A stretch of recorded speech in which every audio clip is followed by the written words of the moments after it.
ეს სადგური შინდისია, ადგილი, სადაც 2008 წლის აგვისტოს ომის ერთ-ერთი ყველაზე სისხლიანი შეტაკება მოხდა.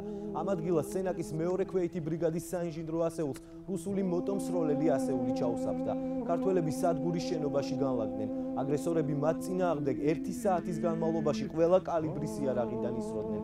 შენობებს, სადაც ქართველი სამხედროები იყვნენ განლაგებული, ესროდა რუსული T-72 ტიპის ტანკებიც.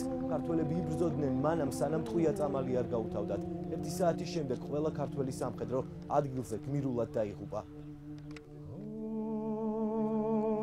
ომიდან 4 წლის შემდეგ სოფელი ჩვეული რიტმით ცხოვრობს, თუმცა ბრძოლის კვალი აქ ყოველ შენობას დღემდე ატყვია.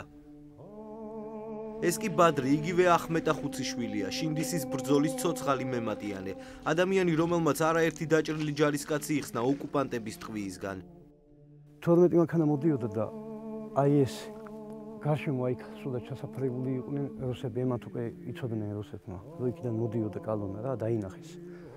ჩაუსავდნენ ჩვენებს და ეს მანქანები რა, ეგრევე იმას აქნეს აქენ, აი რომ მოდიოდნენ მანქანები, დაუშვეს ლულები და დააყარეს. მაშინ, როცა ამ ტერიტორიაზე მტრის ცოცხალი ძალა და მძიმე ტექნიკა იდგა, შინდისელებმა დაჭრილი ქართველი ჯარისკაცების საცეცხლე ზონიდან გაყვანა საკუთარი სიცოცხლის ფასად მოახერხეს. პირველი ჩიტიძე იყო ტრესტანი. მეორე ცანავა იყო თენგო. და ის რა ქვია, აი კალმახელიძე ოთარი. ეგენი ჩემი მანქანით გადავიყვანე ქვეით. სამსახურის ვაზი მქონდა. მერე ერთი იყო გიგა მორმანიძე. აი იქ რამის და 15 და შალვა. აი ბეტერები იდგნენ. ხო და ჩვენ დავდიოდით და ვეუბნეოდით, ბიჭო, ქართველები ვართ. ჩვენთ რასაკვირველია, ქართველები ვართ, ბიჭო, თუ ინმე დაჭრილი ხართ, გაგვაგებინეთ. მძიმედ დაჭრილებს ძალების მოკრება სჭირდებოდათ, იმისთვის რომ ავადმყოფი არ მოწამლულიყო, ადგილობრივები მათ დაკონსერვებული საკვები პროდუქტების ნაცვლად ახალ ხილს აჭმევდნენ.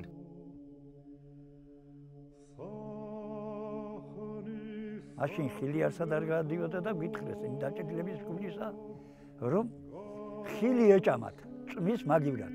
ჩვენი კი გქონდა, მაგრამ პადლებში, მაგრამ ეს არ შეიძლება და რომ არ მოწამლულიყვნენ ეს ავადმყოფები. დღისით მალავდნენ, ღამით კი გამოჰყავდათ. მოგვიანებით ჯარისკაცები წითელი ჯვრის წარმომადგენლებს გააყოლეს, თავად კი ისევ კონფლიქტის ზონაში დარჩნენ. დღისით დაბლამ ყავდა. დღეს ღამე ამომყავდა, რომ იქ ფიცივე იყო მაინც. ბოლოს წითელი ჯვარი შემოვიდა და იმას გავაყოლეთ. უმალანდის რო გვეშინა და რუსებს არეპოვათ და არწევა. ბრძოლის ადგილას, სადაც დაღუპული 17 ჯარისკაცის მემორიალია, შინდისელები ყოველდღიურად იკრიბებიან. მათ მხოლოდ ერთი ოცნება აქვთ. ხო, კიდეს ყველას რომ ერთი ეკლესია ავაშინოთ ამ ბიჭების საპატივსაცემად ამ ადგილზე. 2008 წლის აგვისტოს ომში დაღუპულის ყველა სახელი ერთი თხოვნა იქნება და ხო შეიძლება ეს ამ ბიჭების ნივთები, ასკოლკები, ქუდები, რაღაცეები გაკეთდეს, რაღაც ჩარჩო, სპეციალური პატარა მუზეუმისავით რომ გავაკეთოთ. ეგეც ხო შეიძლება გაკეთდეს, არა? ასეთია ისტორია შინდისელებისა, სოფლის, რომელიც ოკუპანტებისთვის ომის დროს კერკეთ კაკლად იქცა.